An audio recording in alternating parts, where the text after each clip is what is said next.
Hey, listen, I've been looking forward to our passage today ever since we tagged David as one of the lives in our Heroes series.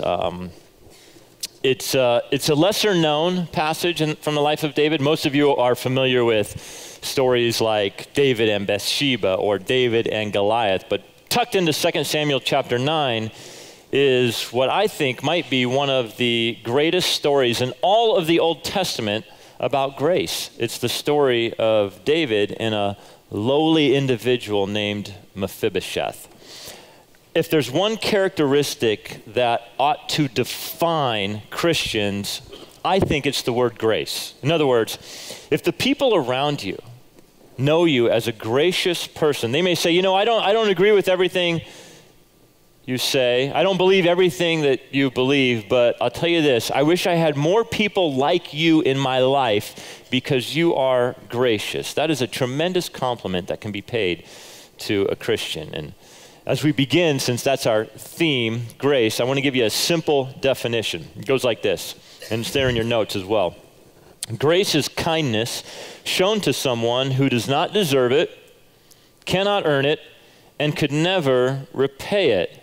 Now, many of us haven't totally grasped this concept yet. And the reason why we know that is because grace is not manifested through us. If you know it, if you understand it, really, if it sinks hold within you, then you will be a person that extends grace to others.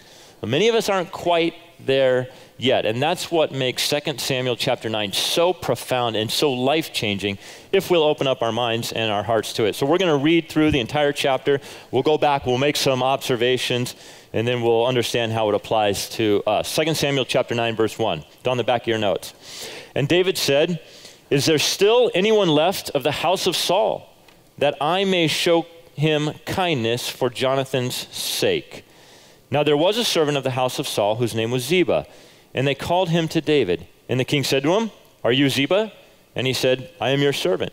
And the king said, 'Is there not still someone of the house of Saul that I may show the kindness of God to him?' Ziba said to the king, 'There is still a son of Jonathan. He is crippled in his feet.' The king said to him, 'Where is he?' And Ziba said to the king, 'He is in the house of Machir, the son of Ammiel, at Lo-Debar.' Then King David sent and brought him from the house of Machir, the son of Ammiel, at Lo-Debar. And Mephibosheth, the son of Jonathan, son of Saul, came to David and fell on his face and paid homage. And David said, 'Mephibosheth.' And he answered, 'Behold, I am your servant.' And David said to him, 'Do not fear, for I will show you kindness for the sake of your father Jonathan. And I will restore to you all the land of Saul your father, and you shall eat at my table always.' And he paid homage and said, 'What is your servant, that you should show regard for a dead dog such as I?'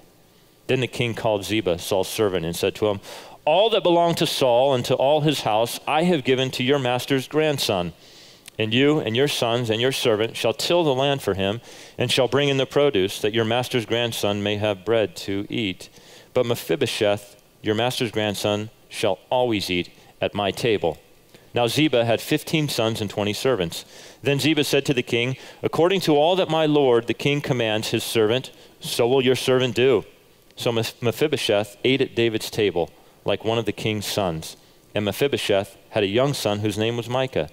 And all who lived in Ziba's house became Mephibosheth's servants. So Mephibosheth lived in Jerusalem, for he ate always at the king's table. Now he was lame in both his feet." So let's back up and understand that this account comes at a time in King David's life when he is at an all-time high. He has amassed an army. They've expanded Israel's borders. They've gone from 6,000 square miles to 60,000 square miles. There's peace in the land. David has opened up major trade routes. Wealth comes pouring into the nation of Israel like never before. David has become one of the most powerful monarchs of his time. And as he takes a step back and he ponders all that God has done through him and to him, he's come so far. A few years earlier, he'd been hiding out in a cave in fear of his life because King Saul wanted him dead. And now he is on the throne as Israel's king. And it's in this moment that David remembers a promise that he made to one of his best friends. And this promise prompts a question. And the question is there anyone left in Saul's household? Now, typically, when a king asks this question, and by the way, this would be a very common question for a new king to ask, and here's why. As new king, you wanted to put down any threat to your throne. And that threat was most likely to come from the former king's descendants. Maybe he had a son or a brother who felt like, the throne should still be in our family's hands. So what you wanted to do is find out, are there any living descendants of the former king? Because if so, we're going to deal with them. We're going to put them to death. So it's a common question. But if you notice carefully, put the verse up there, please, 2 Samuel chapter 9, verse 1. David is asking the question, but for a different reason. Is there still anyone left of the house of Saul? Not so that I can put him to death, but so that I may show him kindness. Now, this word kindness, the English word, translated from the Hebrew word chesed. And in my opinion, it's not the best translated as kindness, but better is loving kindness. It's the same Hebrew word that's used to describe God's relationship with his own people. This is a deep, lasting, covenant relationship that's characterized by one word. We know it as grace. So that's what David says. Is there anyone left so that I can show that person kindness, so I can show them grace? Why? He tells you why. For Jonathan's sake. If you remember a few weeks ago, we read of this remarkable relationship. As David is on the run, knowing one day he's going to be king, the current king, Saul, is trying to kill him because he's out of his mind. He's insanely jealous. And the king's son comes to David and says, David, we're friends. Even though my father's out of his mind and he wants you dead, I'm here to help you. I want to protect you. And then a very special conversation ensues between the two of them, found in 1 Samuel chapter 20, beginning with verse 13. Jonathan says, but should it please my father to do you harm, the Lord do so to Jonathan. And more also, if I do not disclose it to you and send you away, that you may go in safety. So in other words, Jonathan comes to David and he says, David, here's the deal, buddy. Because of our close friendship, there's something I need to tell you. My dad's trying to kill you. He's coming after you. So you need to escape. You need to go into hiding. It's Jonathan's way of trying to help and protect David. He says, may the Lord be with you as he has been with my father. Now, Jonathan recognizes that because of his dad's disobedience, the Spirit of God has left King Saul. And he says, remember when King Saul had the Spirit of God upon him, when he was obedient to God? May the Lord be with you, David, in that same way. And if I am still alive, show me the steadfast, the chesed of the Lord, that I may not die. And do not cut off your steadfast love from my house forever. When the Lord cuts off every one of the enemies of David from the face of the earth. So in other words, Jonathan says, look, David, I know you're going to be king. And I know this is what God wants. And when all of your enemies have basically been turned into your footstool, will you please not do what every other king does and seek revenge or retaliation? Will you please show kindness to my house? That is my descendants. If I'm still alive, show kindness to me. Unfortunately, because of King Saul's disobedience, he ends up dying on the battlefield alongside Jonathan, his son. Jonathan's gone. But the great thing about David is he's a man of his word. And he remembers, I made a promise. I made a covenant with my old friend Jonathan, that when I became king and when God established me over the nation, I would show chesed, loving kindness, to the house of Jonathan. So this prompts a question. He begins to ask, is there anyone left? Is there anyone left from Saul's house? And since Saul is Jonathan's dad, it's the same thing. Is anyone left from Jonathan's house? Is there anybody left? Is anybody left? And word gets back to him from one of Saul's servants. Yes, there is someone alive. His name is Ziba. Ziba is a longtime servant of Saul, and he's brought before David, and David says, is there one? Is there any descendant of Jonathan to whom I can show grace, to whom I can show kindness? And Ziba says, well, king, there is one. And it's Jonathan's son. But you need to know something about him. Ziba says, he's crippled. He's crippled. Now it's interesting, this story is a bit unique because we get an introduction to Mephibosheth, and then we get a conclusion to Mephibosheth, and the exact same things are said about him, that he's crippled, that he's lame. These details in the text are important. They're like bookends. We first meet him, what do we learn about him? He's crippled. The last thing we hear about him, he's crippled. Now what's amazing about David is that his response is right. You kind of sense Ziba saying, well, here's the deal. Yes, Jonathan actually has a son to whom you can show kindness, but here's the thing. He's lame. He's not quite right. King, not really the kind of person that you would want in your presence. Certainly not the kind of person that you would want in your court. He's crippled. He's lame. And Jonathan responds so beautifully. He doesn't say, well, how severe is his problem? What do you mean exactly? What are his issues and how bad are they? He doesn't say that. Instead, he says, where is he? Where is he? Now, it's a really sad story about how Mephibosheth became crippled. We actually get the details in 2 Samuel chapter 4, verse 4. Jonathan, the son of Saul, had a son who was crippled in his feet. He was 5 years old when the news about Saul and Jonathan came from Jezreel, and his nurse took him up and fled. And as she fled in her haste, he fell and became lame, and his name was Mephibosheth. Now, commentators aren't in total agreement, but in some way, shape, or form, the name Mephibosheth actually carries the idea of shame. Shame. How'd you like to have that in your name? Shame. See, what's happening is his grandfather and father have been killed on the battlefield. The news comes back, and Mephibosheth's nurse realizes, oh, this is going to be bad for this little boy because he's the heir apparent. He's next in line. We got to get him out of here because if he's found, no doubt, he's going to be killed. So her intentions are good. She picks him up, begins to run with him, but something awful happens. One of those accidents that have tragic consequences. 5-year-olds can be big. She's carrying him. Either she stumbles and falls, perhaps she falls on top of him. The boy is dropped.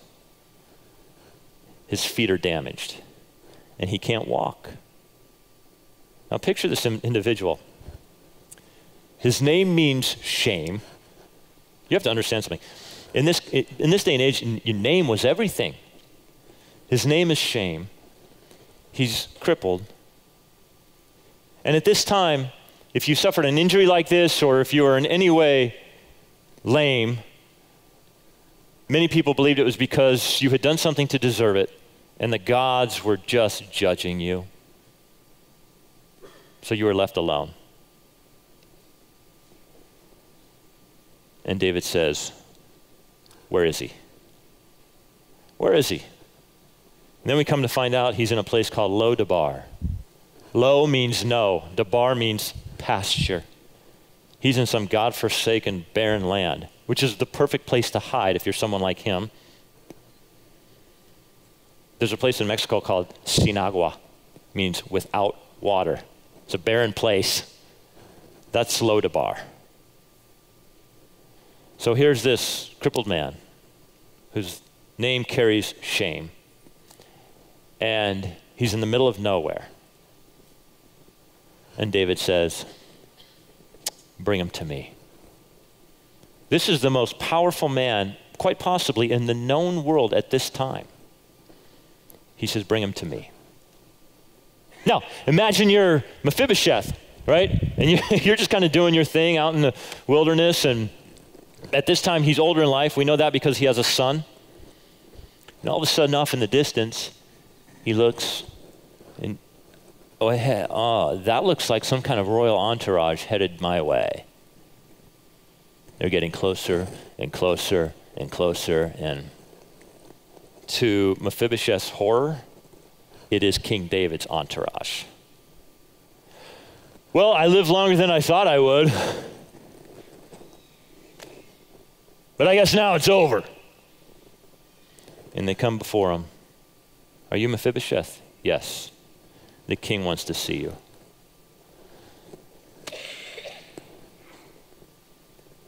Next thing you know is he's before King David. And what does he do? What you would do in that situation. He's full of fear. The text tells us that. He's full of fear. And what does he do? He drops down on his knees and he gets low. And there's this posture of humility. And he says, I'm your servant. And then David says 3 words that change his life immediately. David says, do not fear. Mephibosheth is thinking, did I hear that right? Is my head still on my shoulders? Do not fear. For I will show you kindness for the sake of your father, Jonathan. Let me tip my hat a little bit to you, my hand a little bit to you and say, Mephibosheth is about to receive something he does not deserve, that he could not earn, that he could never repay, because of what somebody else did for him. He's thinking, wow, this is good. This is really good. At least I'm alive. But it gets better. Because then David says to him, I'm going to give you land. Mephibosheth, in fact, for the sake of your father and the promise that we made together, I'm going to give you land. In fact, I'm going to give you all the land that your grandfather had, King Saul. This would have been a tremendous amount of land. In one instant, Mephibosheth goes from being some unknown, obscure nobody to an extremely wealthy individual. That land is within Israel's borders. He's been given an inheritance in the promised land of God. He can hardly believe it. But it gets better.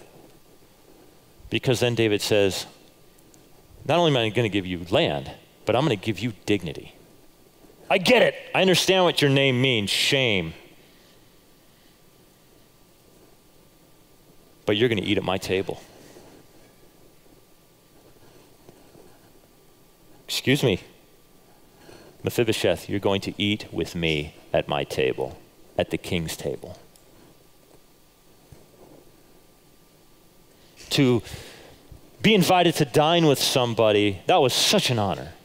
But to be invited to dine at the king's table, that is the highest honor anyone could get.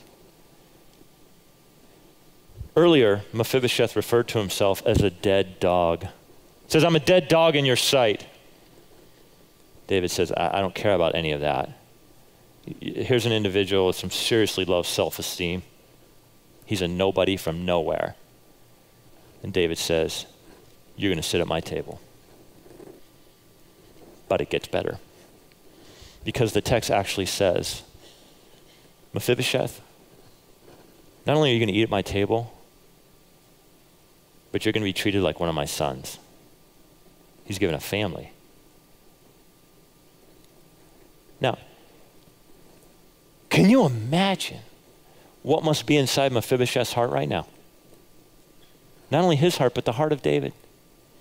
Because when you become a person who steps into grace, giving people what they don't deserve, they could never repay, never earn. When you become that kind of conduit of grace, you know, your own heart is so filled. And so that's where David's at, and that's where Mephibosheth is at. And they're coming together, and Mephibosheth can't believe what's happened, and it's all happened as a result of what somebody else did on his behalf. Now, here's what I've learned in life. There's a couple of different types of people that respond to grace.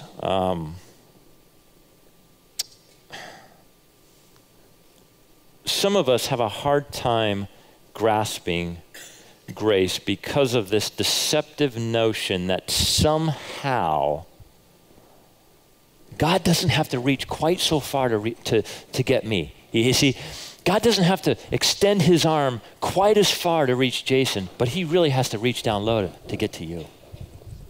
Isn't that human nature? Don't we kind of think that way? This is what's happening there. What's happening there is, yeah, I'm not quite as bad as you. So it's not as big a deal for God to reach someone like me, but you, wow. Look at you. You know what that is? That's comparison. That's playing you know how foolish it is for any Christian to play the comparison game? If you compare yourself to other people, you do not understand grace, because you know what this story teaches you? You're Mephibosheth, and so am I. And every single one of us is spiritually lame, more than we realize. And unless somebody does something on your behalf that gets you invited to the table, you have no chance of being there. And then there are others who kind of adopt this mentality, and they say, oh, if you only knew what I've done. Look, if you only knew where these feet have taken me, what these hands have done, what these eyes have seen, if you only know the hurt, the suffering, the heartache that I've inflicted on other people, you would understand that God's grace is there for some people, his goodness is there for others, but for someone like me, that there's just no way. There's just no way. That's exactly what Mephibosheth thought. That's why he says, David, I'm like a dead dog. The ancient rabbis had a saying. You're going to love this. God, thank you that I'm not a Gentile, a woman, or a dog. Messed up, huh? And what does Mephibosheth say? David, in your presence, I'm a dead dog. Yeah. Where are you at on this spectrum? You're somewhere. You're somewhere on this spectrum. Either you're the one who says, God's really happy with the way I part my hair. But you, man, do you need help? See how I'm phrasing that? Kind of petty, kind of stupid, right? Seems kind of ridiculous. All right, you put anything in that mix, it's the same result. It's the same. So, here's the thing. In Revelation chapter 19, there's this beautiful picture. God is throwing a party. If you can imagine a party, a feast, a celebration, a wedding banquet, if you can imagine a party thrown by God, it'd be unlike you can't imagine it. It's unlike anything you could ever dream of. And you're there. You're actually a part of it. But you're there because of what somebody else did. Who am I talking about? I'm talking about Jesus. So you see these tables right here? This is the Lord's Supper, communion table, whatever you want to call it, depending on your church background. And you know what this is a reminder of? This is a reminder of God's grace. So before we enter into this time where we participate in the Lord's Supper, I want to prepare you. And I want to prepare you in this way, perhaps in a way that you've never been prepared before. So follow closely. I want you to picture yourself at King David's dinner table. You're already seated. There's food, there are things like you've never seen, like your mind is blown. You're like, wow. Never even thought this kind of thing existed. This is like, what an amazing experience. You're sitting there by yourself, and all of a sudden in the room walks David's mighty warriors. These guys are muscular. They're carrying some battle scars, and it's like, whoa, these are David's mighty men that just entered the room. And as they enter the room, they take their seats, and they're sitting right across from you, and your eyes are this big. And then in walks this beautiful, long-haired man. And it's Absalom, David's son. And he sits right next to you.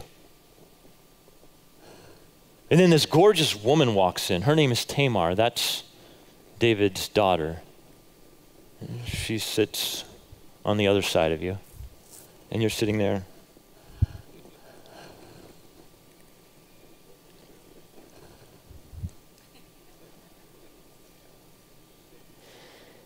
And then there's this strange sound to you, but it's very familiar to everybody else sitting around the table. Oh, there's one other person who's late, and that's this young boy, Solomon. He's been in the study reading books. Great conversationalist, very witty. He takes his seat at the table. And then there's this strange noise, strange to you, but not unfamiliar to the rest of the family.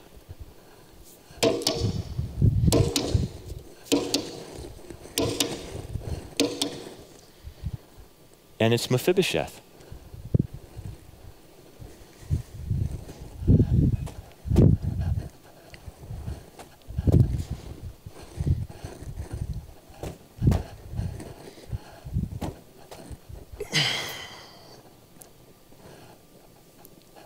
And he sits down in a special chair that's made just for him. And the food starts to get passed around. And everybody's enjoying this amazing conversation. And Mephibosheth is right in the middle of it. And you're there. And you think, wow, I've never experienced anything like this. And then you get to heaven. And you're seated at God's table. And you look across from you and there's Abraham. And there's Moses. And next to Moses, that's Abraham's wife, Sarah. And you look this way, and you see the disciples.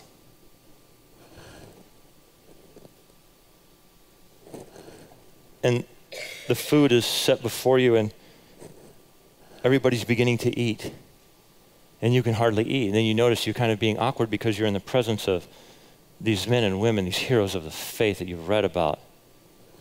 And you're there. You're dining with them. And all of a sudden you come to your senses and you're like, Peter, will you pass the ranch? Because I don't eat vegetables without ranch.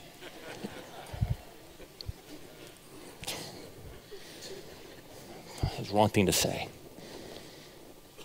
And then the hero walks in. The hero of the story, the grand meta-narrative of all human creation walks in the room. And it's Jesus. And he sits down. Let's eat. And you're eating. And you're conversing. You're laughing. You're having this amazing experience. And you look over at Jesus. And as you see him eating, you notice his hands. And you notice the scars. And in that moment, it fully hits you. You're experiencing God's riches at Christ's expense.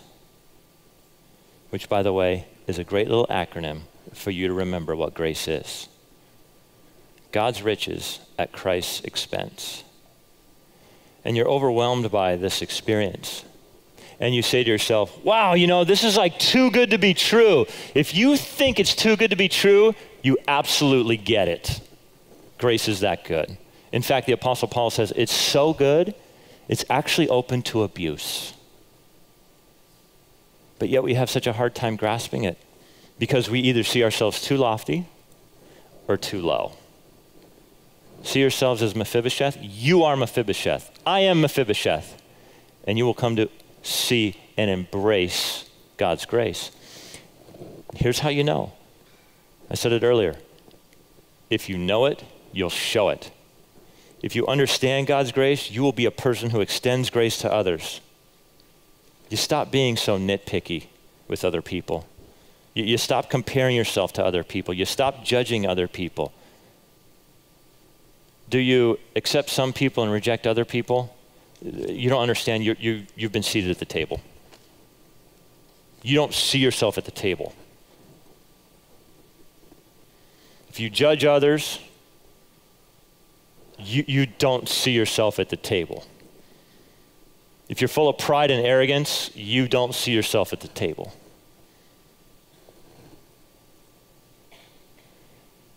So we're going to end our time by entering into the Lord's table in the right way. The Apostle Paul encourages us to examine our own lives so that we would remember what Jesus did on our behalf in a way that is meaningful. And let me just set it up by saying this. Grace is an invitation. Not everybody accepts that invitation. Grace is for anyone and everyone who accepts that invitation. You say, how do I accept that invitation? It's real simple. First of all, you admit that you have a need for God's grace, which means you admit that you're a sinner, that you're separated from God. That's the first step. And the second step really is to embrace it, to step into that grace. And this is the thing,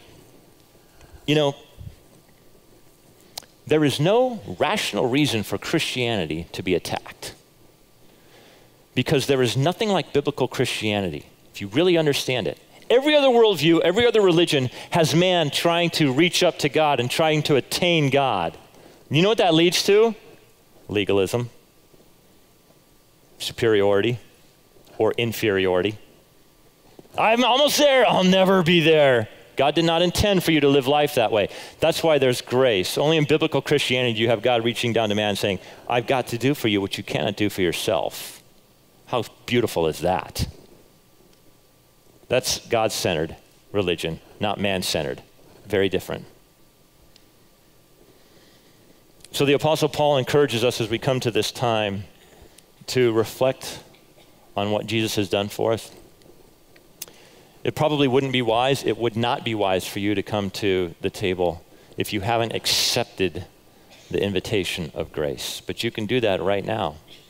Say a prayer. Prayer is simply communicating with God, articulating that you have a need for him and that he met your greatest need, one that you couldn't meet for yourself. Only then would it be right to participate in the Lord's Supper. But I'm going to have us do this. I'm going to have you bow your heads and close your eyes. Again, as the Apostle Paul tells us in 1 Corinthians chapter 11, to reflect upon what the grace of God means in your life, not the person sitting next to you, but you. What does it mean in your own life? And where's the manifestation of that toward others? And here's the amazing thing. Even though we very often fail to extend grace to others, that doesn't negate the fact that God gives us grace. We should show grace all the more. So even in the quietness of this moment, I'm going to give you a few seconds just to consider the grace of God in your own life.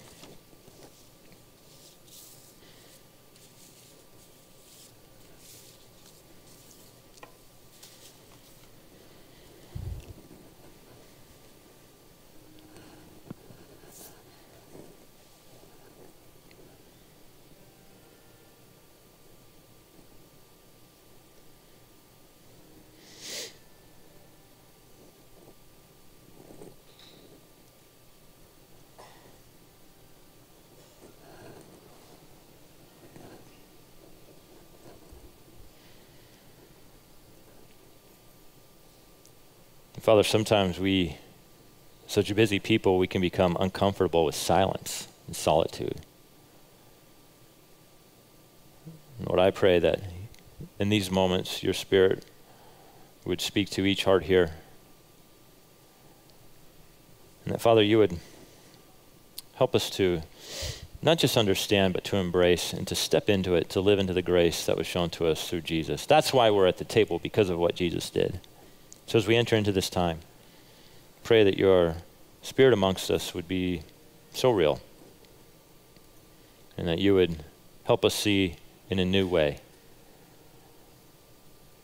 what Jesus did on our behalf. We ask it in his name. Amen.